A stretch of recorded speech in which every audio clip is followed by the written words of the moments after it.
here are the examples or the two different patterns that we see for factoring these special products, right? So there is the difference of two squares pattern here. Okay, so again, the first one, difference of two squares. We will refer to this a lot, right? So again, maybe write this down in your notes, put some stars next to it. Okay, this is the difference of two squares pattern. Okay, and there's also the perfect square trinomial pattern. Okay, now there's two examples for the perfect square trinomial pattern because there's that a plus b squared and a minus b squared that we actually end up seeing. Okay, so let's take a look. Okay, let's look at the difference of two square pattern. Right. So here's the algebraic example, I guess, with just all letters, right? So if we have a squared minus b squared, it's technically a binomial, right? Because it's two terms. Okay, and if we end up factoring that, we'll end up with a plus b and a minus b, right? So it's like that middle term has dropped out when we have that special product. Now we're just working backwards, right? So this is a really good example to look at is 9x squared minus 16. Okay, so again, direct your attention here to the example. Okay, so 9x squared, right? I always think, okay, what first times first could I get to get this if I were to FOIL it, okay, and get 9x squared? Well, 3x times 3x would make sense, right? Now, remember, this number 9 is a perfect square, okay? So that would take 3 times 3 to get the 9. And the x squared, we can think of that as a perfect square. The only way to get to that is x times x, okay? And the last one, okay, is 16, right? But it's a negative 16.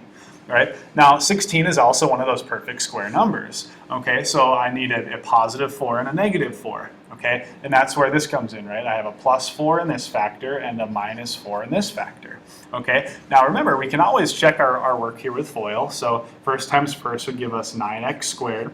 Okay, outside here would give us negative 12x. Inside would give us positive 12x, and last times last would give us a negative 16. Obviously, these would cross out if we combine like terms, and there you have it.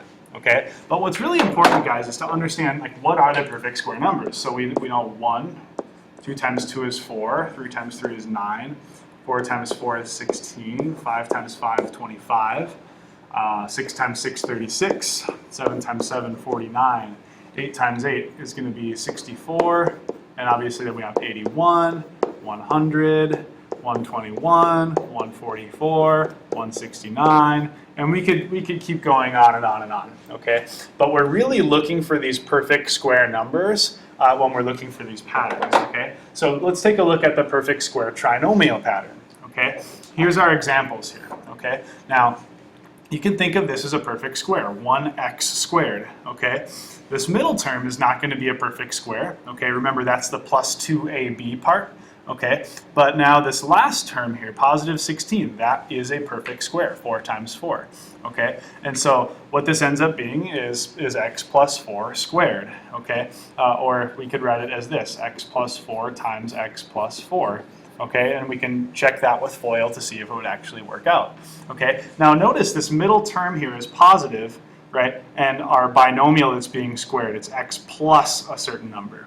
Okay, it's a little bit different here when we have, in the second example, we have 1x squared and we have positive 36 as our perfect squares, and we notice that we have a negative number as our middle term here. Okay, now obviously that's going to mean that we have a negative middle number here as well when we actually factor this. Okay, so remember, x minus 6, or the quantity of x minus 6 squared, is the same thing as x minus 6 times x minus 6. Okay, now the best way to do this is to sort of just go through some examples, okay, and to make sure that we can identify when we can use these special factoring patterns.